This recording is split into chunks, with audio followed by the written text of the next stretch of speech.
اللہ کا انعام ہے رمضان عشق ہے، اللہ کا انعام ہے رمضان عشق ہے۔ مرکزی جامعہ مسجد بدر میں یکم رمضان مبارک سے آخری روزے تک حضرت مولانا قاری عطا اللہ بدر صاحب کی سرپرستی میں سحر و افطار دسترخوان کا سلسلہ جاری و ساری ہے، جہاں پر سینکڑوں روزہ دار سحر افطار کے لیے تشریف لاتے ہیں۔ قاری عطا اللہ بدر صاحب کی انتظامیہ کے افراد انہیں خوش آمدید کہتے ہیں اور بہت ہی عزت و تکریم کے ساتھ ان کو سحر و افطار کرواتے ہیں۔ حضرت مولانا قاری عطا اللہ بدر صاحب کی سرپرستی میں ہونے والے ماہانہ سحر و افطار دسترخوان پر چودھری لیاقت علی اب پھلروان حال مقیم امریکہ کی جانب سے روزانہ افطار دسترخوان پر سینکڑوں روزہ دار افطار کرتے ہیں، جہاں ان کی جسمانی خوراک کا بھرپور خیال رکھا جاتا ہے۔ وہاں پر ان کی روحانی تربیت کے لیے بھی ایسے طریقے سے دین اسلام کی تعلیمات ان کے قلوب و اذہان میں اس خوبصورت انداز سے پہنچائی جاتی ہے کہ وہ عمل کی جانب آمادہ ہوتے ہیں۔ گزشتہ روز جہاں ان کے لیے افطار دسترخوان سجایا گیا، وہیں پاکستان کے معروف اسلامی اسکالر اور امیر جماعت اسلامی صوبہ پنجاب ڈاکٹر طارق سلیم صاحب نے اپنے منفرد انداز بیان میں خطاب فرمایا۔ انہوں نے رسالت مآب صلی اللہ علیہ وسلم کی سیرت کے البم سے کچھ تصاویر سامعین کے سامنے پیش کی، جنہیں سن کر ایسے ہی محسوس ہوتا کہ جیسے اپنی آنکھوں سے اس منظر کو دیکھ رہے ہوں۔ انہوں نے روزے دار افطار کروانے والے افراد کے اجر و ثواب الگ الگ زاویے سے پیش کیے تو سامعین سبحان اللہ ماشاءاللہ ماشاءاللہ کہنے لگے۔ ڈاکٹر طارق سلیم صاحب نے نوجوان نسل کو مخاطب کرتے ہوئے کہا، اللہ رب العالمین کی حمد بیان کرتے موسم ثانیہ تکمیہ مرتبہ آمنہ کلال محبوب کبریا جناب محمد رسول اللہ صلی اللہ علیہ وسلم کی ذات گرامی پر لاکھوں اور کروڑوں درود و سلام بھیجتے ہیں۔ بہت ہی قابل قدر احباب یہ رمضان المبارک کا مہینہ، اس کا دوسرا عشرہ شروع ہے جسے مغفرت کا عشرہ کہا جاتا ہے، اور آخری عشرہ آتش دوزخ سے نجات کا، اور پہلا عشرہ جو ہے رحمت کا عشرہ۔ نبی مہربان صلی اللہ علیہ وسلم کے بارے میں روایات کے اندر آتا ہے کہ آمنہ کلال شعبان کے مہینے کے اندر ہی رمضان کی تیاری شروع کر دیتے۔ آپ کبھی ہمت مان لیتے اور لوگوں کو اکٹھا کرتے، واعظ فرماتے کہ لوگوں ایک بڑی عظمت اور بزرگی والا مہینہ تمہارے اوپر سایہ فلک ہونے والا ہے۔ اس مہینے کی فضیلت یہ ہے کہ خالق کائنات نے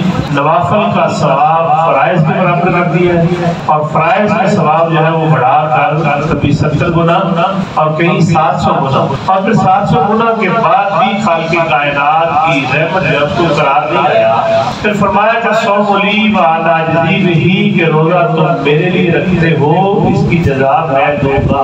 وفات مفسر نے لکھا کہ اس کا مطلب ہے کہ روزہ میرے لیے ہے، اس کی جزا میں ہوں۔ پھر اللہ تعالیٰ نے اس مہینے کے اندر لیلۃ القدر جسے آخری عشرے کتاب راتوں کی طرف تلاش کرتے ہوئے رکھی ہے، اور لیلۃ القدر کے بارے میں بھی فرمایا گیا کہ لیلۃ القدر خیر من الف شہر، ایک ایسی رات ہے جو 1000 مہینوں سے بہتر رات ہے۔ یعنی گویا کہ انسانیت کی بھلائی کا ایک رات کے اندر جتنا کام ہوا ہے وہ 1000 مہینوں کے اندر بھی نہیں ہوا۔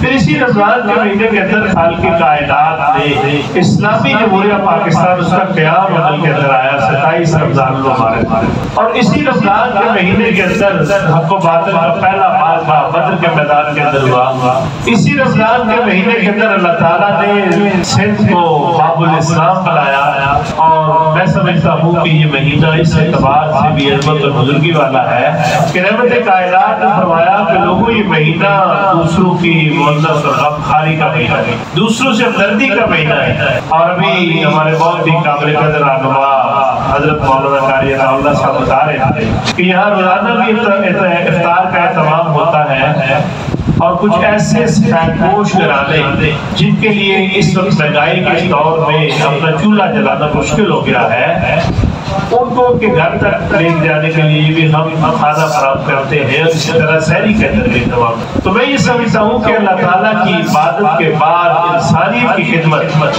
کسی بھوکے کو کھانا کھلانا، کسی ضرورت مند کی ضرورت پوری کرنا، رسول مہربان صلی اللہ علیہ وسلم کا جب پہلی رہی بری اقرا بسم ربک الذی خلق کی آپ اپنے گھر تشریف لائے، اور آپ نے ام المؤمنین حضرت خدیجہ الکبریٰ رضی اللہ تعالیٰ عنہا سے کہا کہ زملونی مجھ پر کچھ اڑا دو۔ خدیجہ الکبریٰ رضی اللہ تعالیٰ عنہ نے اپنے شوہر کو تسلی کے لیے جو الفاظ کہے وہ یہ تھے کہ آپ غریبوں کے ہمدرد ہیں، محتاجوں کے کام آتے ہیں، بے کسوں کی دستگیری کرتے ہیں۔ آپ کا رب آپ کو کبھی ضائع نہیں ہوتی. یعنی وہ صفات رسول اللہ صلی اللہ علیہ وسلم کی زندگی کی جو 15 سال خدیجہ الکبریٰ رضی اللہ تعالیٰ عنہا نے ان کے زوجیت کے اندر رہ کر دیکھی تھی. 25 سال آپ کی عمر جب نکاح ہوا، 40 سال کی عمر کے اندر آپ نے ولادت نبوت فرمائی. تو اس اعتبار سے میں سمجھتا ہوں کہ ہمارے سماج کے اندر وہ تمام لوگ دینی طبقات بھی، سماجی خدمت کے دائرے کے اندر بھی جو لوگ کام کر رہے ہیں وہ قابل قدر لوگ ہیں، قابل تحصیل لوگ ہیں، قابل تفصیل لوگ ہیں، قابل تقلید کام کر رہے ہیں. میں آپ کو سیرت کے علموں کی ایک تصویر دکھاؤں کہ کتنا اجر ہے سے کھانا کھلانا. ویسے تو قائد صاحب کے سامنے بیٹھ کے وہ سورج کو چراغ دکھانے والی بات ہے. رسالت آپ صلی اللہ علیہ وسلم سے واضح مہمان آ گئے. آپ نے اپنے ساتھی سے پوچھا کہ کون ہے جس مہمان کی مہمان نوازی کرتے؟ سب خاموش تھے. ایک صحابی کہنے لگے یا رسول اللہ یہ مہمان میرے والے بندے میں سے گھر لے جاتے ہیں. گھر لے کے اپنی اہلیہ سے پوچھا کتنا کھانا ہے؟ اہلیہ کہتی ہے کہ کھانا تو ایک ہی بندے کا ہے. اگر آپ کا مہمان کھائے گا تو آپ کے بچے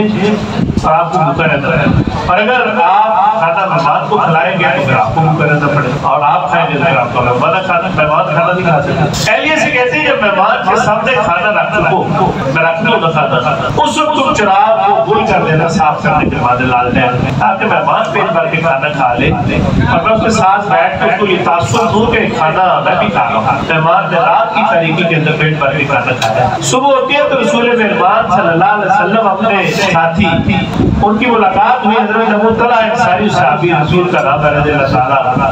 آپ نے فرمایا کہ ابو طلحہ رات کی تمہاری مہمان نوازی رب کائنات کو اتنی پسند آئی کہ اللہ تعالیٰ نے سورہ حشر کے اندر یہ آیات نازل کر دی ہے کہ اللہ تعالیٰ کو وہ لوگ پسند ہیں جو اپنی ضرورتوں پر دوسروں کی ضرورتوں کو ترجیح دیتے ہیں. تو یہ جو دار کا معاملہ ہے، دسترخوان کا معاملہ ہے، لوگوں کو گھر کھانا پہنچانے کا معاملہ ہے، سحری کا معاملہ ہے، سچی بات ہے کہ آج کے اس دور کے اندر سفید پوشی میں جب لوگوں کے لیے مشکلات ہیں، صرف دال روٹی کے لیے اس چیزوں کا اہتمام کرنا بڑا خوشائند ہے. اور میں ان تمام لوگوں کے لیے اللہ تعالیٰ سے دعا کرتا ہوں کہ خالق کائنات جو جہاں کہیں بیٹھے ہیں اس کام کے اندر مبد و معاون ہے، اللہ تعالیٰ اپنی جناب سے نوافر رزق حلال عطا کر دے.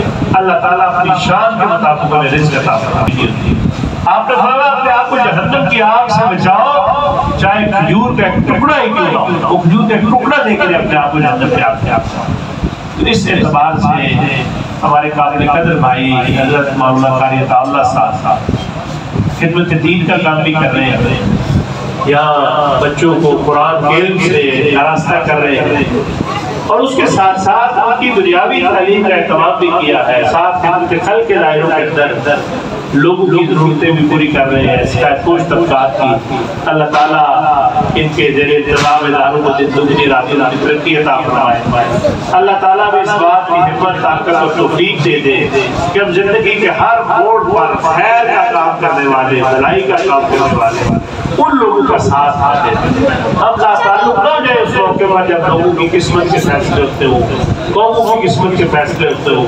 ہمارے لوگ جو ہے وہ کہتے ہیں جب کہیں بھی نہیں ہے، نہ ادھر ہے نہ ادھر ہے. نہیں، اہل ایمان کے لیے لازمی بات یہ ہے کہ وہ اپنا وزن خیر کے پلڑے کے نکالنا، اس لیے کہ اللہ تعالیٰ نے اس دنیا کے اندر انسان کو جہاں عبادت اور بندگی کے لیے بھیجا ہے وہاں رسول اللہ صلی اللہ علیہ وسلم کی بعثت کا مقصد بیان کر کے فرمایا والذی ارسل رسولہ بالہدی ودین الحق لیظہرہ علی الدین کلہ. اللہ فرماتے ہیں کہ اپنے محبوب پیغمبر جناب محمد رسول اللہ صلی اللہ علیہ وسلم کو کتاب ہدایت اور دین برحق کے ساتھ بھیجا تاکہ اسے تمام ادیان باطلہ پر غالب کر دے، چاہے یہ بات شرک کرنے والوں کے لیے کتنی ناگوار ہو.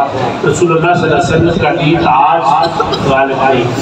آج مسجد اقصی کے اندر ہر رمضان کے اندر یہودی مسلمانوں کو ٹارگٹ کرتے ہیں، شہید کر دیتے ہیں. اسی اعتبار سے دنیا بھر کے اندر کشمیر کے مسلمان ہیں، شیشان کے مسلمان ہیں، فلپائن کے اندر مسلمان ہیں، مسلمان گاجر اور گولی کی طرح کٹ رہے ہیں. ہمیں اس بات کی کوشش کرنی چاہیے کہ اللہ تعالیٰ کا دین غالب ہو جائے. وہ نظام جو رسول اللہ صلی اللہ علیہ وسلم لے کے آئے تھے وہ نظام زندگی کی ہماری زندگی پر اس طرح غالب ہو کہ ہمارا اوڑھنا اور چھونا قرآن و سنت بن جائے، مطلب اس بات کا اہتمام کرنا چاہیے کہ خیر کے اندر نیکی کی قوتیں پھلے ہم ان کا ساتھ دیں، ہم ان کے ساتھ تعاون کریں، اور وہ جو بدی کی قوتیں ہیں منکرات کی قوتوں کا راستہ روکنے کی کوشش کریں، اور اس ملک کے اندر اللہ تعالیٰ ہمیں توفیق دے کہ ہم نظام کی اصلاح بھی کریں، اس ملک کو خوشحال بھی بنائیں، اور اس ملک کو سرسبز اسلامی پاکستان بنانے کے لیے اپنی کوشش کا۔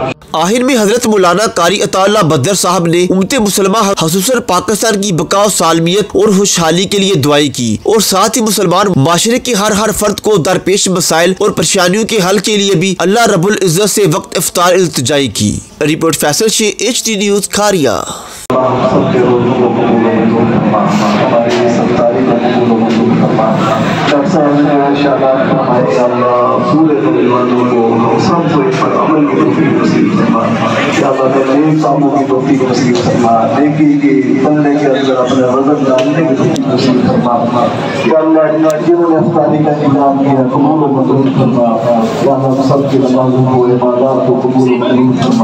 رمضان المبارک کے مقدس ایام یا اللہ کی قدر کرنے کی توفیق نصیب فرما، ان کا احترام کرنے کی توفیق نصیب فرما یا اللہ۔ ہمارے اس ملک پاکستان کی حفاظت فرما۔ اس وقت اس ملک کے حالات بہت خراب ہیں، یہ حکومت مہنگائی، حالات خراب، لوگوں کی پریشانی اور سیاسی جماعتوں کی حالتیں، آپس میں جھگڑے اور اس طرح کے فسادات ہو رہے ہیں، ان کے کنارے ہیں یا اللہ۔ ہم سب کو آپس میں اتفاق نصیب فرما یا اللہ، ہمیں نیک حکمران نصیب فرما، اچھے حکمران نصیب فرما جو اس ملک کو اسلام کے مطابق